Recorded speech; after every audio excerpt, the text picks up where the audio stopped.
Hello everybody and welcome to this build video for the Azur Fairey Battle in 1/72 scale. This is a tooling by Special Hobby, who are linked with Azur and is being released under their Frrom range, and it is a new tool for 2024, although it was actually announced and due to be released years ago. However, it was being produced in Ukraine, and understandably there were some issues with getting the tooling ready in time. I will not hold it against them. Obviously, there is only one person I am holding responsible for that delay. I've already published an unboxing video of this, so if you would like to see what you get in the box, then by all means follow the link and view that one first, but this video will focus on the building of it. So without any further rambling, let's take a look and see how that goes. Scalemates puts this as a 2024 tool, so I have done the same. That is certainly the release year for it. I've counted 128 parts, so take that with a pinch of salt. That is also all of the parts. There's quite a few in here that are optional, such as exhaust and things like that, so that's the total number. There are 3 decal schemes and a recommended retail price, at least here in the UK, of £24.99. So as is tradition, construction begins with the interior, and you can see here that the instructions are very clearly detailed. There are many steps for building up the interior, and it is in colour. And this is actually true of the entire build. Very clear instructions, so the kit will be following more or less exactly what they say. This is a Special Hobby tool, as I may have mentioned, and Special Hobby and Azur are linked. I believe they have the same owner, or Special Hobby is the parent company, or whatever. There is some connection there. Look it up yourself. Let me know in the comments, or just don't. Special Hobby in the past and Frrom in the past have always felt very limited run. I have, however, heard very positive things about modern Special Hobby, and this is the first time I've actually got to experience it. There are locating pins for most of the components, and the fit is absolutely fantastic. There are no issues to note with the actual fitting of parts. There is no flash, there is nothing like that. So the interior is really only 2 notable parts. You've got obviously the pilot and the rear gun operator stroke radio man stroke second person. The rest of the fuselage is mostly covered up. However, they've still put in all of the detail, as you can see here, all the sidewall detail and things like that. Now there's a slight issue with the frame that you can see around that rear position. It's not really an issue so much, but there is an extra bulkhead that I just could not get to fit in at all, so I left it off for now. The paint used is my standard Attacker Blue Line interior grey-green. I've thinned this for airbrush use because, of course, Blue Line is for brush painting, and it's fine. I've sometimes had issues with putting Attacker paints through an airbrush, but this time I thinned it at least the correct amount and just spread it straight onto the plastic. The cockpit section had been glued separately and is just on some blue tack here, and was painted at the same time. Then using some Vallejo black, bits can be picked out. Again, mentioning the instructions because they are very good. They make it clear which bits should be which colour. So I painted black the bits it told me to paint black. No further research necessary. It's always a good thing to double check and make sure that the company knows what they're doing, but in this case I trusted it, and I don't know enough about the battle to get upset over tiny components being painted the wrong colour. The instrument panel is of the moulded variety, and then you have this decal that goes on it. So it's painted black, gloss varnished, decal put on. The fidelity of this decal is by far the weakest bit of the interior, if I'm honest. It looks quite unpleasant, and in hindsight what I should have done is just paint it, just dry brush some white or silver or something over it, because it looks a bit rubbish. But here we have the more or less finished result. I have applied a grey wash. You can see some streaks there in the bit that is hidden, the tail section that's hidden. That's just my standard tactic, but you can see everything that has been glued in, and it is a remarkably well detailed interior.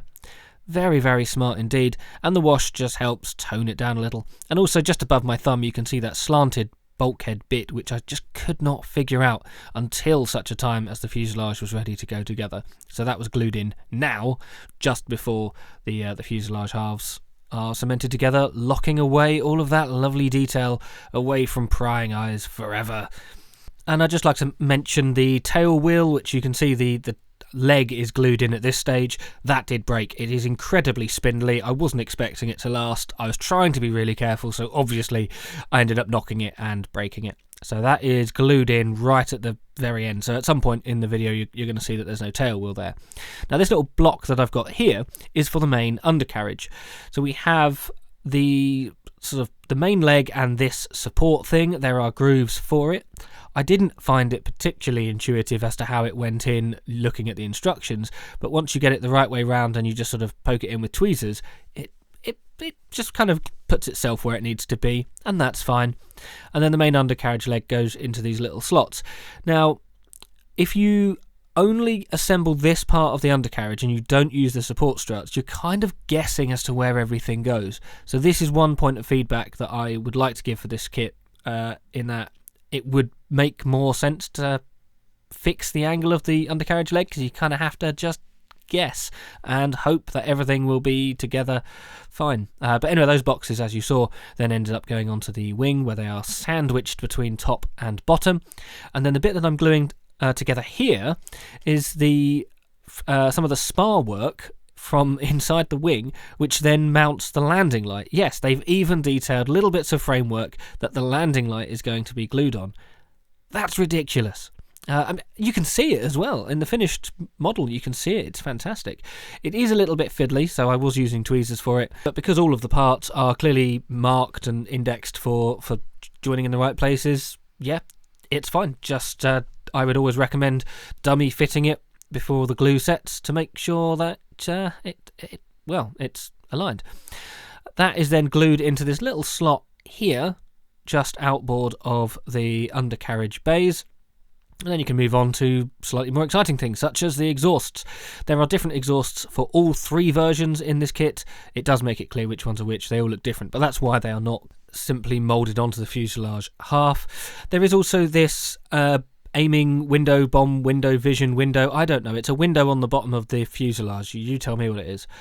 This has to be glued in at this stage because it is fixed from the inside. So that was me very carefully using Tamiya extra thin and just hoping I didn't spill it anywhere because I like danger. Haha. Then we have the floor piece underneath the bomb aimer stroke rear gunner stroke radio operator's seat. At no point in the instructions did it make it clear that this should be painted before assembly, so I was expecting to assemble it and fine, and then thought, oh, hang on a minute, should have painted it. But it's essentially a spar that you can see, and if the vision, the view through the window is so good that you can see all of that detail in there. So I had to sort of assemble it, then spray it silver or paint it silver, and then get to this stage where I could glue the wings together.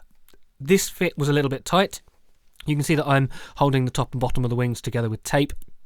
That's just to make sure that they are nice and secure, and then the fuselage has to slide between them very carefully without knocking that seat for the second man. I'm pleased to report that there were no breakages at this stage, but, well, it was a little bit tense and just took a fair bit of skill. Anyway, the radiator is, well, I assume it's a radiator, is then fixed underneath. Again, there are different parts for this depending on which version you go for, but we are now ready to start some painting. So I've got this Vallejo Model Air Dark Earth. This is from an RAF set. It is not a Battle of Britain set, it's actually from a desert set, but hey, it's the same colour, so it doesn't matter. I decided, and I cannot really answer why, to not prime this model. I think what was going through my head is, I always prime models, is it really necessary? And partly I think is because the detail is so shallow that adding extra layers of paint may ruin some of that detail. So I decided to paint everything on just straight onto plastic. We've then got this dark green providing the camouflage pattern, and this was freehand airbrushed on. I really don't like masking, and I think if you can get a nice small enough divide, this is the better way of doing it. In my head, I think. I don't know, I haven't experimented enough, but everything is just kind of free-handed on and sprayed using a 0.3 nozzle in my finger. And a very brief spoiler for a future video, I no longer use this needle as it is broken. So this is actually one of the last models that I made using this particular needle airbrush combination. To the underside, and we have this Hataka aluminium, again blue line, again thinned, and I shouldn't have used it because look at the state of this. It just splattered everywhere. Now, metallic paints are a bit difficult anyway. have bits in them and therefore they're a bit harder to get through an airbrush. I already knew that going into this, yet I still tried and it just didn't work. Maybe with a finer needle something would be better, I don't know, but yeah, it essentially ruined it. Not only that, this paint it has to be thinned a lot to get through the airbrush, and sprayed on just bare plastic just didn't give the coverage that I wanted. It took a long time to spray and go over it, so that was incredibly frustrating. I ended up going over it with a paintbrush and just tidying up the lines there. So if it looks like it's brush painted, that's because it is. Right, onto the decals then, and the entire aircraft was gloss varnished with some Vallejo. Whilst this is not strictly necessary, it's something that I've always done. It just makes life easier, and I personally therefore prefer doing it. The actual quality of the decals is fine. They fit nicely. There are a couple of things that I do think should be mentioned. One is that I think one of the fuselage rounders is a tiny bit oblong. I have no idea. It looked round when it was on the sheet, and now it looks a bit oblong when it's on the aircraft. Probably not a skill issue, but you never know, it could be. The only other thing about the decals to mention is that they do look a little bit washed out, and it just stands out a little bit when sitting next to some of my other Belgian aircraft. Just something to bear in mind. It's mostly a stylistic choice, it doesn't really affect anything, and the quality of the decals is good enough that it's not worth replacing with aftermarket ones, in my opinion. But with that done, the aircraft was matte varnished and then set to one side. Now, the canopy frame. This is not for the faint-hearted. It is obviously a lot of framework, and I started masking it and then immediately lost the will to live and decided, sod that, I'm better with a brush anyway, so I'm going to hand paint it. And because the clear parts are so crisp and clear, I had to hand paint the entire thing with the interior green first and then go over it again. So I basically painted the canopy twice. Yeah, I just loved it that much. Anyway, the fit of it is a little bit tricky because you've got to get it around this radio mast, which, in case you're wondering how I got that in there so straight, is I had already cut out the canopy, placed it on and dry fit it, and then let the radio mast dry. Then I took the canopy off and hand painted it that way. Just in case you're wondering, that's the obvious way of doing it for me. And to ensure a better blend, the canopy was glued on whilst it still had the interior green undercoat, and then the top colours were painted on after it was assembled. Like I said, it just blends better, so it just makes sure that if there are any glue marks or anything like that, you can get those all at the same time of painting, rather than having to go over and touch things up afterwards. There is an option to have the pilot's canopy open, however I opted to have it closed because the fit is incredibly tight. When it's open, it kind of looks a bit obvious. The plastic's just a little bit too thick, so for me this made more sense. But I did keep, as you've already seen in the thumbnail and the introduction, I did keep the rear gunner's hatch open, and you do see an awful lot of detail inside. So yes, they've put a lot in. Yes, it has this incredible canopy, and yes, it paid off. It is absolutely delightful looking inside this thing. So now we're moving towards the final steps of construction. In case you're wondering, it took about 2 coats to do the green on the canopy frame, but hey, that's just the life we live. The landing lights, whilst I put the brackets in, I didn't glue the clear parts in. I just didn't want to risk them getting any paint on or scratched. You can see them, as I mentioned. So they just glue in. There's just a tiny little pin on the structure inside, and then a tiny little hole in the clear part, and you've then got the main glazing piece over the top, crystal clear, absolutely beautiful. So yes, you can see that the frame inside is silver, and then you can see the little light on top of it, and then you just paint the frame around on the outside just to match the camouflage pattern, and nice and easy. Oh, one side has a machine gun in, forgot to mention that, but yes, it of course has a forward firing machine gun, so you glue this into the glazing piece and then stick it in. I only actually painted the barrel of it. I didn't see the point in painting the rest because you can't actually see it behind the frames, but it does mean that you absolutely cannot mix up which side the glazing goes on because one's got a little hole for the gun. Attention then goes back to the undercarriage, which is the only really stressful part of this kit. It just doesn't make it overly clear that there's such small locating marks and holes on this thing that you just kind of have to line it in and hope it fits right. They're attached onto the inside of the wing, and then they're sort of lent against those supporting struts, and that's about it. So it doesn't matter too much, but yeah, it was a bit fiddly, a bit annoying. And then moving on to the final pieces, we have the propeller blades, which is a pin through a little plug which becomes the front of the nose, and then the propeller blades and hub and everything in one piece. This is incredibly fiddly, very easy to get it to seize up, and in fact I believe mine did seize up very soon after this. The nose also needs to be tidied up with a bit of paint, of course, because it is visible and should not be silver. The exhausts are also painted at more or less this stage. And also the propeller blades, I'm not entirely sure what colour they should be. The instructions suggest aluminium, and I think that's about right, but I've seen pictures of them black instead. To me, silver makes more, or aluminium makes more sense based on my knowledge of the Belgians, but I probably should have done a bit more research in that. And the wheels come in needlessly too many parts. You've got each tyre half, and then you've got the hub half each side, and yeah, whatever. I mean, they fit perfectly. It's not that big an issue. It's just I can't help but feel it's now parts for the sake of parts. Though on the plus side, it does make painting easier because, of course, the hub can be painted separately to the tyre, as long as you don't fat finger it like I did and put glue everywhere. And then finally we've got the machine gun. Now there are 3 separate machine guns in this kit. Yes, they have modelled different types of machine gun for each of the different nations, and that is precariously perched on here before the glazing then somehow fits in. I still don't entirely understand. I just put some glue on it and then somehow the glazing fit, and it shows the gun in the open position and allows plenty of access to see a fair bit of the detail inside. But still, with that done, I suppose we should go over to the end result, shouldn't we? I have a bit of a thing for Belgian aircraft, probably inspired by going to the military museum in Brussels, where they have a Fairey Battle, and it is in Belgian colours, and they have loads of other things as well. In fact, I'll probably try and pop up a picture now, so if you're seeing a picture now, brilliant. If not, put it in the comments below that I'm an idiot who forgot to put the picture up. But anyway, this kit really brings the atmosphere of a Fairey Battle, the ridiculousness of it across. It is an absolute masterpiece of engineering, absolutely fits together like a dream. There's almost no resistance. Now, you'd expect no flash for a modern tooling, so I'm not surprised that there's no flash, but from a special hobby tooling, I've never come across such precise fitting. Now, this is probably because I haven't made a new special hobby kit for quite a few years now. And yes, I know it's Azur, but it's it's whatever, the tool maker. I had heard good things and was expecting good things, and yet still my expectations were massively exceeded.